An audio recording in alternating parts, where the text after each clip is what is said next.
Boa noite.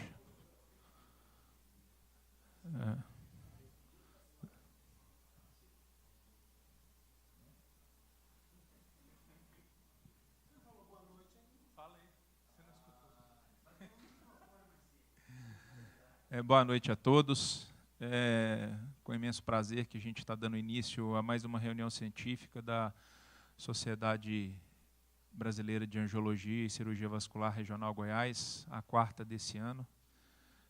Gostaria de agradecer a presença de todos vocês, sabendo que é uma data extremamente complicada para o pessoal comparecer, né? Amanhã a gente é feriado aqui na nossa cidade, mas eu acho que é mais uma oportunidade da gente conseguir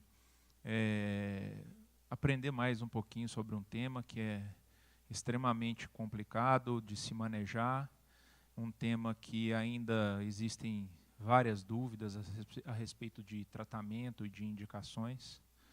Tá? Gostaria de agradecer a todos vocês que puderam ajudar no bem-estar, que foi realizado no dia 11 de maio. Tá? A ajuda de vocês foi extremamente importante, a gente conseguiu fazer cerca de 300 atendimentos lá no bem-estar global.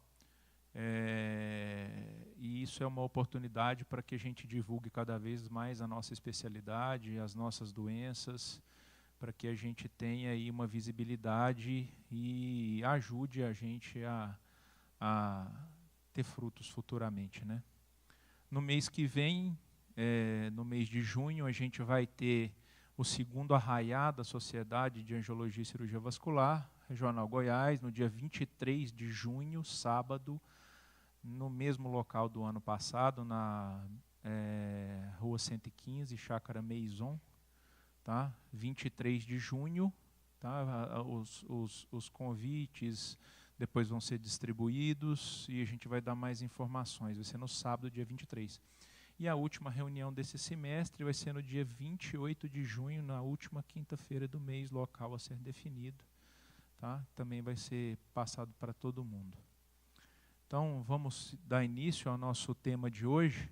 A gente vai falar sobre hipertensão renovascular, né?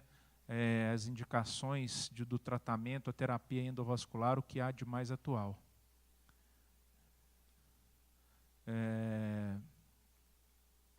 Então, uma breve introdução. A hipertensão renovascular é aquela hipertensão causada pela estenose da artéria renal ou dos seus ramos, constituindo a principal forma de hipertensão arterial secundária.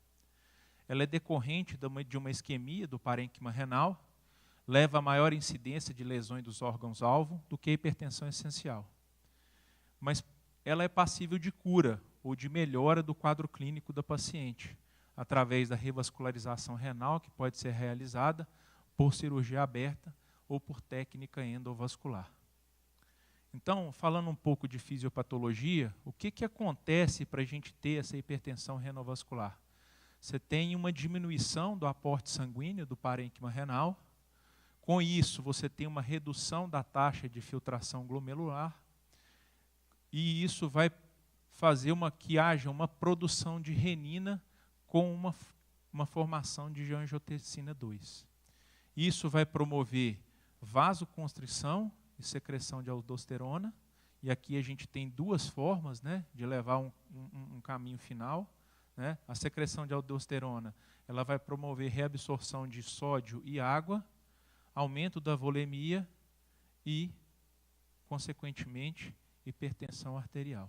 Então, nós temos dois caminhos aqui, através da produção da renina, com formação de angiotensina, através da vasoconstrição e através da secreção de aldosterona. Então, qual que é o objetivo do tratamento, de tratar essa hipertensão renovascular?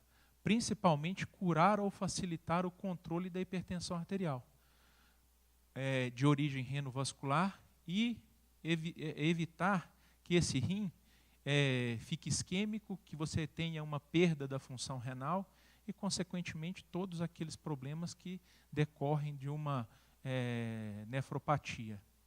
A preservação do tecido renal é prioritária na indicação da revascularização dos rins, mesmo que a hipertensão seja controlada ou que não haja hipertensão em presença de estenose hemodinamicamente significativa, desde que haja sinais de deterioração da função renal provocada pela estenose em questão. Então, se você tem essa estenose, mesmo que você não tenha hipertensão, e se você tem uma deterioração da função renal, já é indicação de você fazer esse tratamento dessa hipertensão renovascular. As etiologias são várias. A que a gente mais vê é a aterosclerose, que é a causa mais frequente. Cerca de 5% dos pacientes hipertensos têm essa estenose de artéria renal de origem aterosclerótica. Como é que a gente deve fazer para pesquisar isso, né? Geralmente é no sexo masculino, para pessoas acima de 55, acima de 50 anos, ou uma hipertensão arterial abrupta, de início abrupto antes dos 25 anos de idade. Ela é de caráter progressivo. Na maioria das vezes, ela é ostial, né, essa estenose da artéria renal, devido à placa de ateroma na aorta abdominal, que invade o ósseo da artéria renal. No caso da etiologia aterosclerótica, ela pode ser ostial, quando ela está a menos de 5 milímetros da luz da aorta, proximal entre 5 a 10 milímetros e distal mais que 10 milímetros da luz da aorta. Aqui você pode ver, é uma lesão ostial, né, já pega a luz da aorta aqui, né, e a próxima aqui é desse lado esquerdo, ostial, e do lado direito, proximal. Então, outra etiologia muito comum é a displasia fibromuscular, que é uma doença não aterosclerótica, não inflamatória, que acontece de forma segmentar, atinge as artérias de médio calibre e de pequeno calibre, geralmente acometendo os pacientes jovens de terceira a quinta décadas e principalmente mulheres. Poupa o ósseo e acomete mais a porção média e distal da artéria. Terço médio e distal são os mais afetados, estendendo-se para ramos primários e secundários.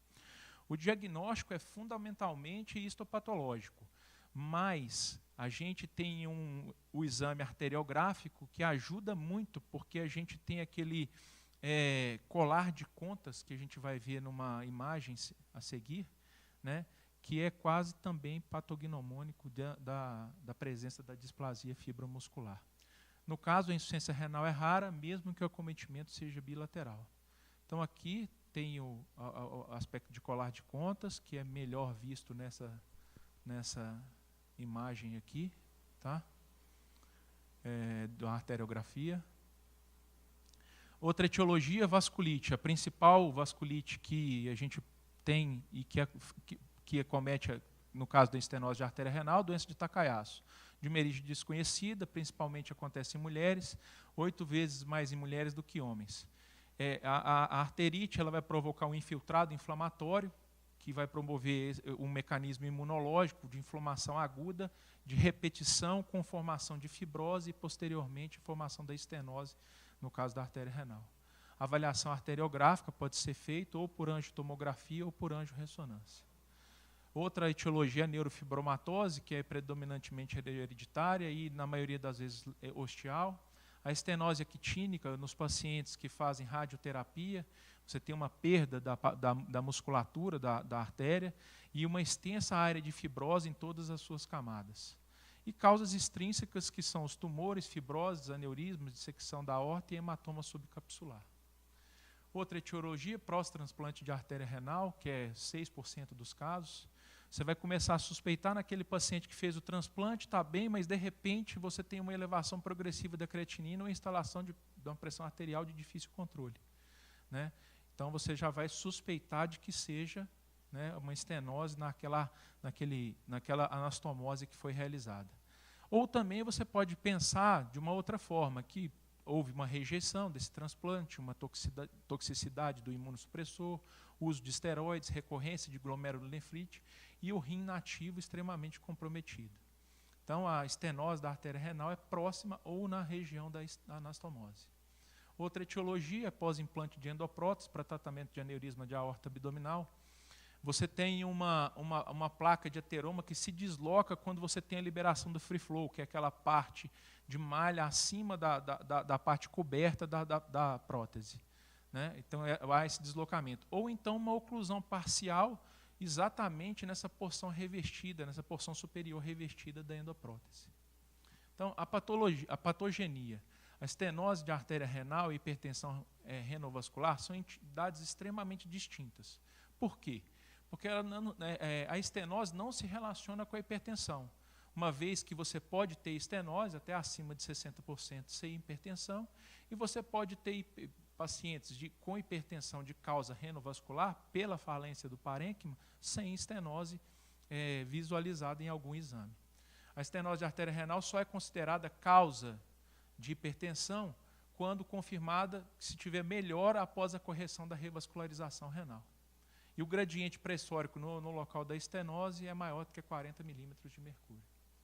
O diagnóstico que tem que ser feito... Vou botar isso para cá, porque acho que fica melhor. O diagnóstico que vai ser feito é um diagnóstico clínico, tá? Tem alguns pontos que a gente tem que analisar. Tá? Tem alguns pontos que a gente tem que analisar. Tá? O início, como eu falei, menos de 25 anos ou mais de 55 anos, de início abrupto, a ausência de história familiar de hipertensão essencial, no caso, né? Onde você tem uma história familiar extrema de várias pessoas, então é mais difícil você pensar numa hipertensão secundária, uma hipertensão renovascular. Hipertensão maligna, que a gente chama, hipertensão grave, de início abrupto, resistente a antihipertensivos convencionais, sintomas de aterosclerose avançada, né? Você pode pensar na estenose de artéria renal, pacientes com azotemia, mesmo em uso de inibidor de enzima de conversor da angiotensina ou após o controle de hipertensão, doença coronariana ou vascular periférica associada, hipertensão arterial ou insuficiência cardíaca de rápida instalação, edema pulmonar recorrente, hipertensão com azotemia inexplicável, hipertensão com assimetria renal, rim pequeno unilateral, sopro epigástrico ou lombar e fundo de olho demonstrando retinopatia hipertensiva e graus avançados, graus 3 e 4. Então, são vários sinais e sintomas clínicos que a gente pode ter para que a gente possa pensar numa hipertensão de origem renovascular. E daí a gente complementar isso com os exames que vão ajudar no diagnóstico, que são os exames complementares. Pode ser feito teste de captopril, dosagem de renina, cintilografia renal com captopril, duplex scan, angiorressonância, angiotomografia, angiografia digital ou ultrassonografia intravascular.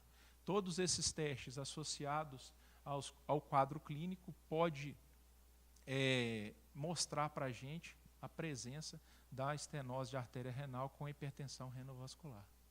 O tratamento baseia-se fundamentalmente em 3 tópicos. Onde você tem que avaliar o estado da função renal. Se você tiver uma função renal deteriorada, muito deteriorada, ou você vai preferir o tratamento clínico, ou medicamentoso, ou nefrectomia. Nos casos que a creatinina for menor do que 3 miligramas por decilitro, com essa melhora da hipertensão, você vai ter uma estabilidade ou melhora em 89% dos casos. E quando a creatinina for maior do que 4 miligramas por decilitro, você não tem benefício algum de fazer o tratamento para melhora da função renal. Condição clínica geral, pacientes com boas condições clínicas, pacientes jovens, o tratamento endovascular ou o tratamento cirúrgico é muito indicado. Nos casos de severidade da lesão da artéria renal, quando você tem trombose extensa da artéria renal, procedimento cirúrgico. E isso se você não tem aquele outro item associado. Se você tem uma função renal completamente deteriorada, aí você não indica. Se você tem uma trombose extensa da artéria renal aguda, e você pode lançar a mão desse procedimento cirúrgico na tentativa de preservar a função renal. Estenoses focais, tratamento endovascular. Estenose maior que 75% tem maior probabilidade de evolução para trombose a curto espaço de tempo. Por isso que você indica fazer o tratamento, na maioria das vezes, endovascular. O tratamento clínico ele pode ser medicamentoso, na maioria das vezes associando várias medicações, às vezes 3 medicações, 2, 3 medicações para controlar.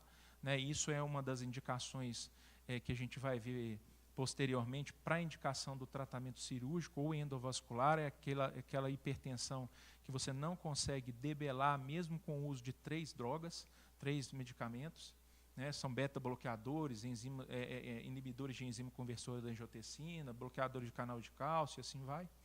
E controlar também as patologias de base, que podem fazer progressão da aterosclerose, que é a causa mais vista da estenose de artéria renal, como controle do diabetes, controle do tabagismo, controle dos níveis de colesterol, né, a hiperlipidemia, e também o alcoolismo.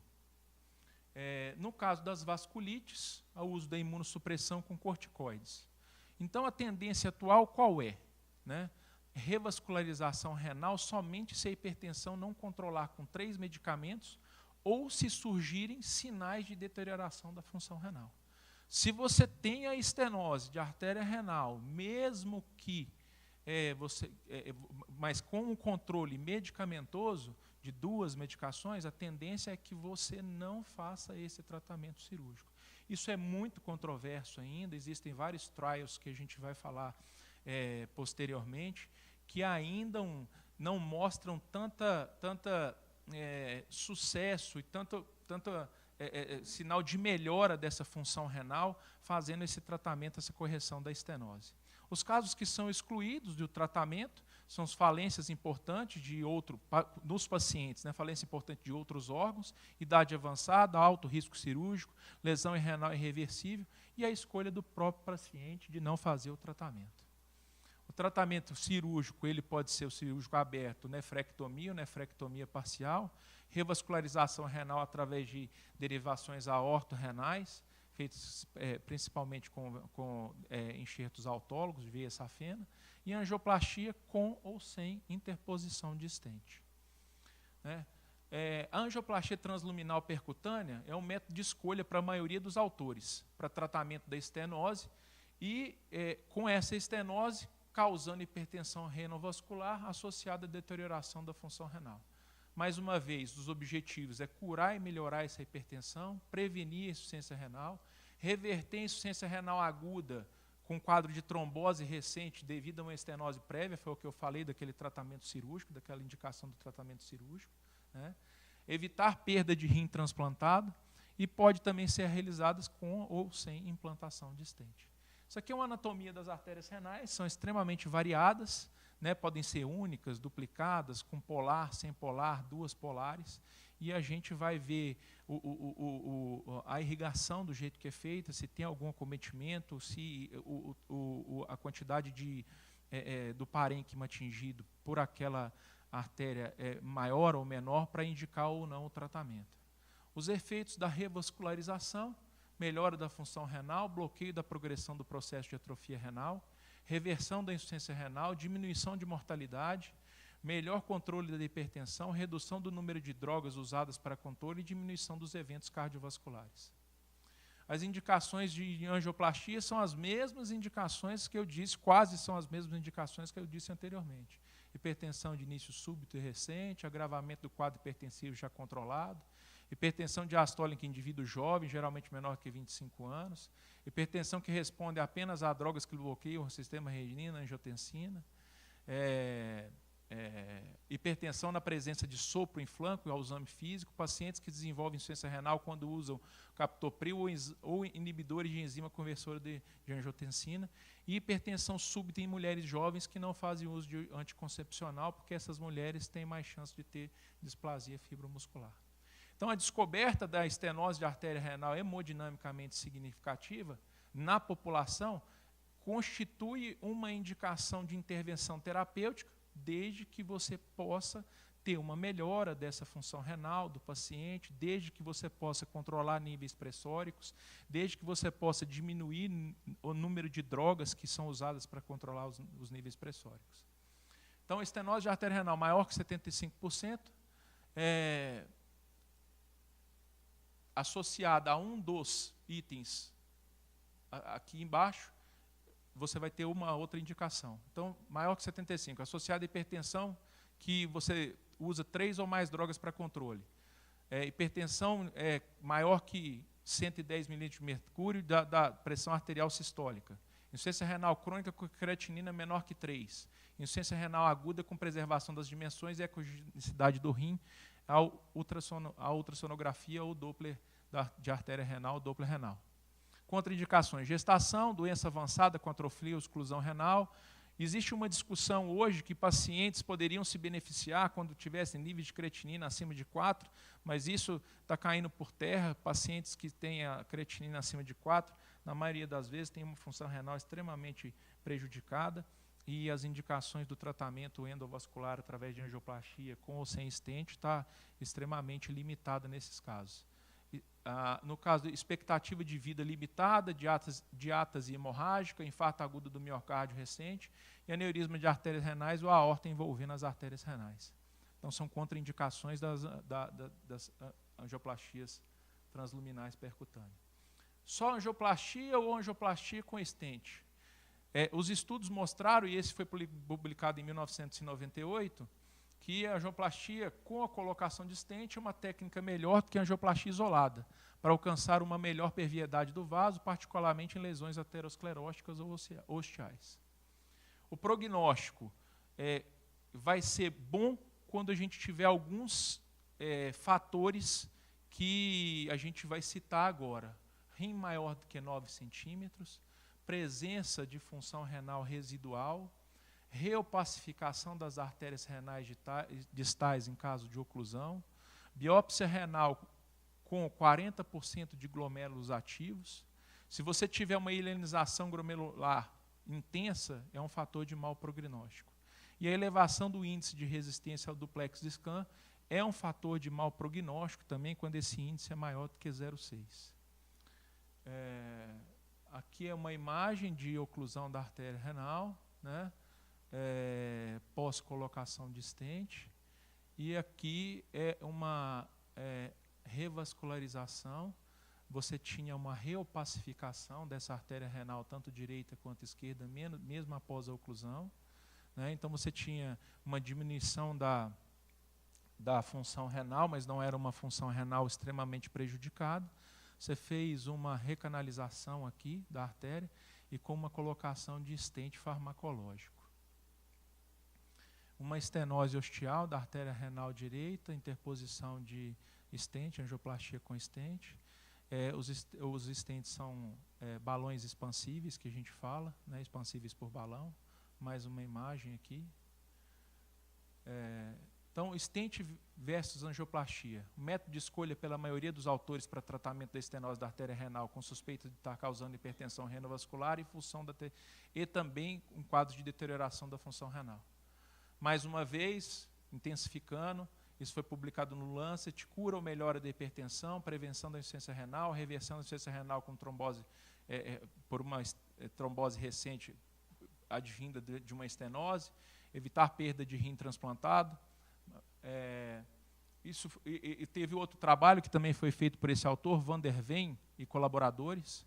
Foi um estudo prospectivo que mostrou aí 43 pacientes de angioplastia com stent e 42 pacientes, 43 com angioplastia convencional e 42 angioplastia com stent. Foi um estudo feito em 6 meses e mostrou que a perviedade primária só da angioplastia era de 29% em comparação quando você interpunha stent, que era 75%. Mas não conseguiu provar se você tinha cura ou melhora da hipertensão de um grupo ou de outro. Essa proporção foi semelhante nos dois grupos. Outro tópico bastante controverso é o uso de filtro de proteção nos casos da angioplastia de artéria renal, porque o filtro de proteção poderia diminuir o ateroembolismo, né, durante as angioplastias realizadas. É mais comum do que se imagina você ter esse ateroembolismo, né? Pode levar semanas para ser diagnosticado, porque mesmo tendo o tratamento da estenose de artéria renal, depois de algumas semanas você pode ter deterioração pela presença desse ateroembolismo, e ela é frequentemente inevitável nesses casos de estenose de artéria renal. Então aqui você pode ver os debris que são coletados nesses filtros de proteção, né, de ateroembolismo, né? um sistema extremamente, é uma técnica extremamente promissora, apesar da gente ter dificuldade de aprovação nos convênios, mas os pacientes com função renal reduzida, você consegue preservar a função em 6 meses em mais de 90% dos pacientes. 60% dos filtros usados apresentam debris e embolização no seu interior a fim de intervenção. Isso foi um trabalho realizado em 2006. Tá? Isso aqui é uma outra técnica que está muito em voga hoje, o uso do CO2, né, para a realização de procedimentos endovasculares, tanto procedimentos terapêuticos e procedimentos diagnósticos também. Então, desde 2005 já era falado que para pacientes que têm essa função renal prejudicada, você poderia usar, ao invés do contraste iodado, substituir pelo CO2 com impacto positivo na preservação da função renal durante o procedimento. Indicações do stent: pobre resposta de aspecto angiográfico, angioplastia com balão apenas, reestenose precoce na estenose de artéria renal tratada por angioplastia, sem interposição de stent, dissecção da artéria renal durante a angioplastia, e já em diversos centros as lesões justiais são tratadas de rotina com stent. É o que eu ia falar. Quase nunca você faz tratamento de estenose de artéria renal somente com balão, a não ser na displasia fibromuscular, que o tratamento realizado com angioplastia com balão é extremamente benéfico. Aqui que é o nosso próximo tópico aqui. Você tem um tratamento bem, não tem diferença estatisticamente significativa com o uso do stent, né? E é um tratamento de escolha para preservação da função renal e melhora da evolução clínica. Os materiais que a gente usa, como eu disse, são stents balões expansíveis, né? Tem alguns aprovados no FDA, o stent Palmas, e também tem o stent da Medtronic. Esses são stents que são aprovados no FDA, tem outros que a gente usa, mas que não são stents que são aprovados, mas a gente pode usar, são stents balões expansíveis, né? E aqui agora a gente vai falar rapidamente sobre alguns trials que tentaram falar ou que estão em estudo para provar quando você deve indicar esse tratamento endovascular, de que forma melhor feito, só com angioplastia com stent. Então, assim, o primeiro que a gente colocou aqui foi o GREAT, que ele estuda, foi um estudo do stent Palmas no tratamento da estenose de artéria renal. Foram 52 pacientes em 11 centros, foi publicado em 2005, com uma taxa de reestenose intra-stent em 14,3%. Esse estudo viu que era factível fazer o tratamento, mas não conseguiu provar que toda a estenose de artéria renal teria um benefício de tratamento se você não tivesse uma deterioração da sua função ou fazendo uma comparação com o tratamento medicamentoso somente. O RAVE, que é um estudo randomizado que fala a respeito da revascularização com tratamento medicamentoso, usando as duas frentes, tanto a revascularização e o tratamento, avaliou que esse estudo, a diminuição dos níveis de creatinina, sobrevida, o paciente que necessitava de diálise e outras intercorrências cardiovasculares, além de tentar avaliar o papel do ultrassom para o diagnóstico e prognóstico desses pacientes, com ênfase no índice de resistividade das artérias renais. Foram 240 pacientes, estudados em 6 meses de duração, e você tinha a possibilidade de conversão do paciente que fazia só o tratamento medicamentoso, ou medicamentoso com intervenção, parar, fazer um ou fazer outro, ou deixar os dois, e fazer essa análise toda que eu falei. O DRASC, que é o estudo de uma cooperativa que estudou angioplastia com balão e o tratamento medicamentoso, foram 1.205 pacientes, 543 foram submetidos desse paciente à angiografia, e 169 deles, 30%, apresentavam estenose de artéria renal maior do que 50%. Não usou terapia do stent para lesões ateroscleróticas, somente a angioplastia com balão, não usou stent.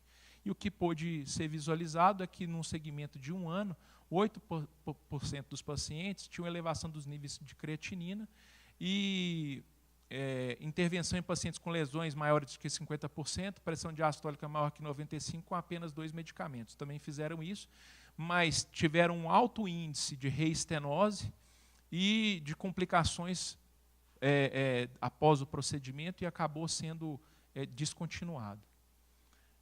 O Aspire 2, que foi um estudo que foi feito, um estudo não randomizado, que foram estudos de lesões aorto-ostiais submetidos a stent após falha de uma angioplastia com balão. Foram 208 pacientes com estenose maior que 70%, e o stent apresentou sucesso imediato em 227 lesões, tá? São 208 pacientes, 227 lesões, porque tinham pacientes que tinham lesões bilaterais, em 80,2%. Tinha uma taxa de reestenose após 9 meses de 17,4%, e um controle clínico em 1 ano foi estatisticamente favorável. O controle clínico é diminuição de drogas para tratamento de hipertensão arterial, melhora da função renal, melhora dos níveis de creatinina, e esse trial estabeleceu o papel do stent, né, na estenose de artéria renal aterosclerótica ostial. Foi publicado em 2005. Outro estudo foi o NITER, que é um estudo para tratamento de terapia de isquemia renal. Foi um estudo clínico, prospectivo, multicêntrico, randomizado. Geralmente pacientes que tinham insuficiência renal com clearance maior do que 30, e pacientes com hipertensão e estenose de artéria renal aterosclerótica hemodinamicamente significativa, maior do que 70%. Ele também estabeleceu o papel do stent na estenose aterosclerótica da artéria renal. E o endpoint primário para a finalização desse estudo é morte. Os pacientes que faziam o estudo também podiam ou não ter necessidade de diálise, e após o tratamento, você obteve redução de 20% no clearance estimado aos 6 meses, primeiro e segundo anos, com segmento até 4 anos desse grupo de pacientes. A amostra estimada foi de 50 pacientes por grupo e foi finalizada em 2009. O outro estudo, que foi o STAR, que foi pacientes com angioplastia com stent associada à medicação e somente o uso da medicação. O endpoint primário foi a progressão da perda da função renal. Então, se você tinha perda da função renal, esse paciente estava fora do estudo, e você parava de fazer o estudo nesse paciente. Pacientes com estenose de artéria renal aterosclerótica maior do que 50% e insuficiência renal, clearance de creatinina com níveis menores do que 80 foram randomizados em 2 grupos, medicamento e terapia combinada.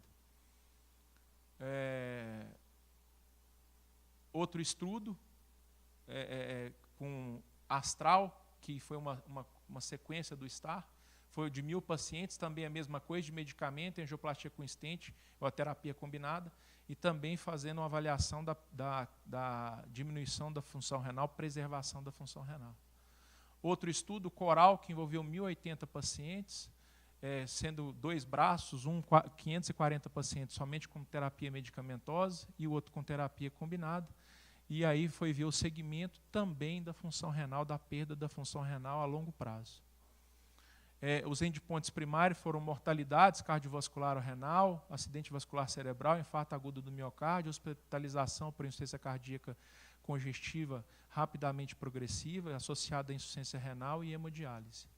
Todos esses procedimentos de stent da artéria renal, eles têm o procedimento em si, a maioria das vezes é sempre um sucesso. O que a gente tem que analisar é se há um benefício para a realização, que ainda hoje é muito controverso. Plasticamente é um procedimento extremamente bonito, mas na maioria das vezes, ou alguns estudos não mostram vantagem de fazer essa terapia endovascular, terapia cirúrgica de correção da estenose da artéria renal, porque muitas vezes você não consegue diminuir o número de drogas para tratamento da hipertensão arterial, você não consegue ter uma diminuição da perda da função renal. Então, isso que tem que ser avaliado para indicação, para que o tratamento seja de benéfico para o paciente. Então, as conclusões são: tratamento endovascular é uma excelente opção de tratamento. Quando que ela é considerada a primeira opção? Quando você tem, naquela que eu falei, estenose maior do que 75%, associada a alguns itens daqueles outros lá, hipertensão arterial severa, insuficiência cardíaca congestiva de rápida, perda da função renal abrupta. Então, ele passa a ser a primeira opção do tratamento renovascular. Os critérios atuais para tratamento da estenose enteromatose indicam que deve ser realizado em pacientes com estenose superior a 70% ou 75%, e hipertensão resistente a 3 drogas ou que evolua com sinais de deterioração da função renal. O acompanhamento clínico prévio e após a intervenção é extremamente indispensável para a gente analisar tudo aquilo que a gente está batendo na tecla aí, apesar de cura, de melhora da função renal, de melhora de níveis pressóricos, tá, de menores de níveis de creatinina, para que a gente possa saber se o tratamento cirúrgico ou endovascular está sendo benéfico ou não para o paciente. Muito obrigado.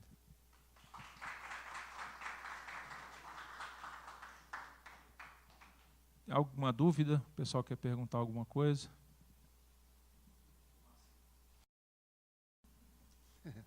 Obrigado, Frederico.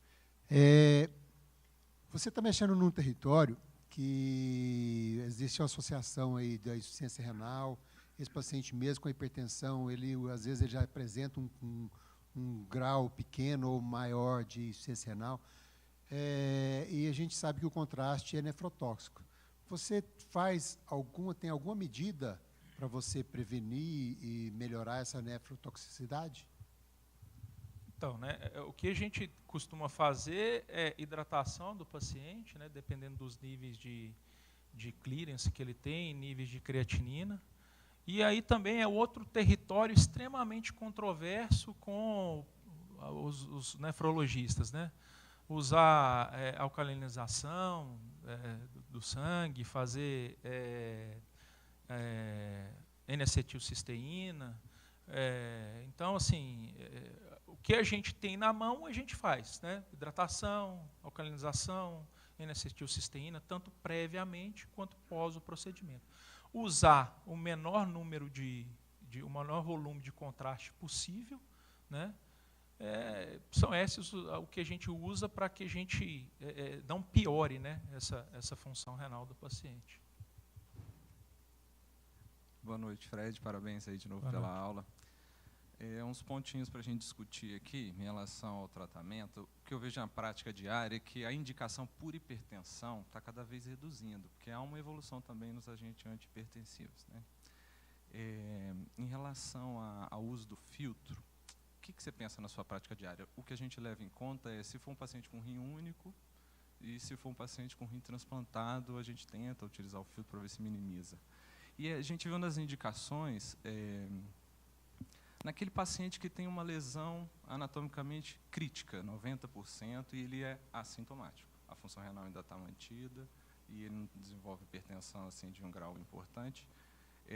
Você leu alguma coisa na brilhante revisão que você fez aí em relação a salvamento do órgão, evitar a perda, mesmo nos pacientes assintomáticos, pela lesão anatômica em si? No filtro, a gente tem usado exatamente como você falou, né? Pacientes com rim único, né? Ou então pacientes com rins transplantados. Quando o paciente... Entra como se fosse o critério de um único rim, né? Pois é hiperplasia de anastomose. Então, teria indicação? Essa que é a pergunta.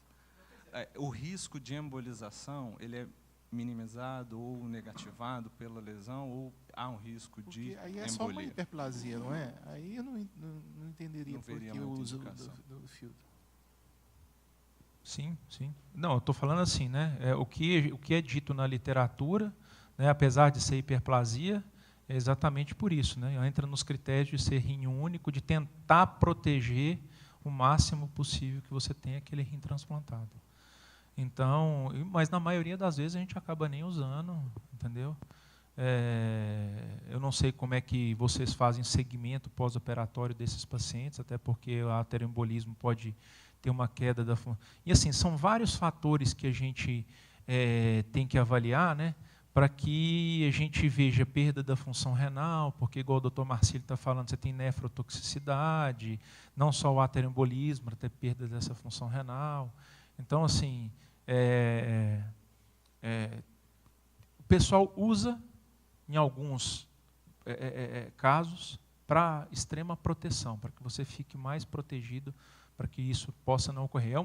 É um ponto a mais, né, de favorecimento do paciente. Como aqui a gente tem essas dificuldades, o que deu para perceber é que lá fora eles usam muito.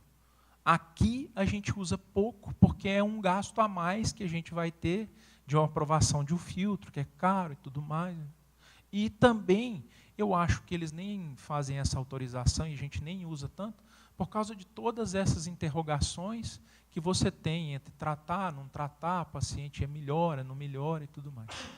Com relação à outra pergunta que você fez, desse paciente que tem uma estenose crítica e às vezes nem tem hipertensão arterial severa associada, né? Não falou assim, especificamente desse ponto, não consegui achar especificamente nesse ponto, mas eu acho que a maioria das pessoas hoje, isso é um nível de evidência, de experiência pessoal, acaba tratando, né, porque você pode futuramente ter piora dessa função renal, deterioração dessa função renal, e por que você não tratou antes, né? Aí fica uma interrogação de, não sei o que você pensa disso.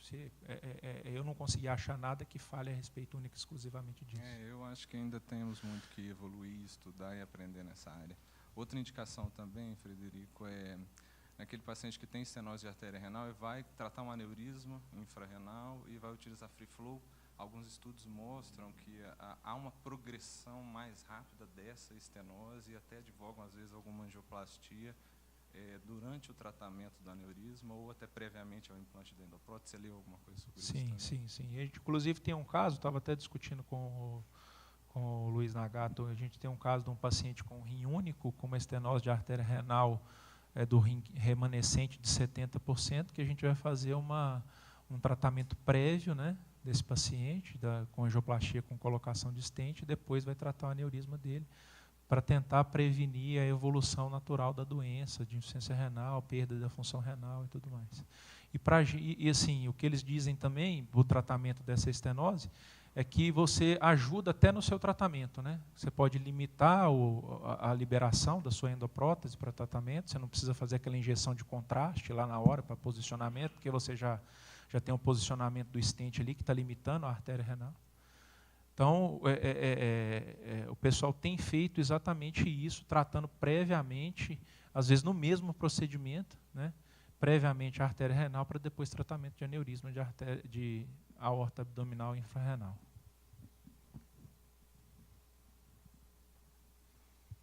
Mais alguém?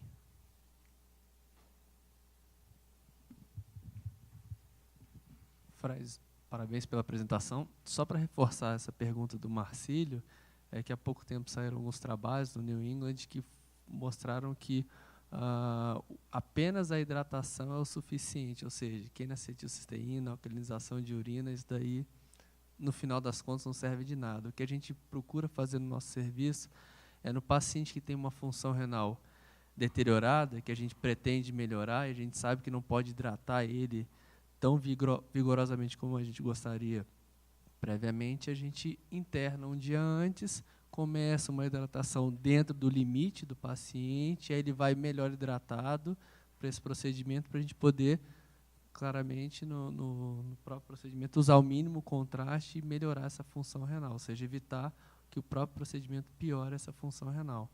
Em casos selecionados, o uso do CO2 daria uma boa indicação. É claro que a gente tem que dar uma melhorada nessas imagens, até na nossa parte visual, né, a gente ter mais esse hábito de usar, que eu acredito que a gente vai conseguir evoluir muito nessa área, ou seja, na substituição do contraste iodado pelo próprio CO2.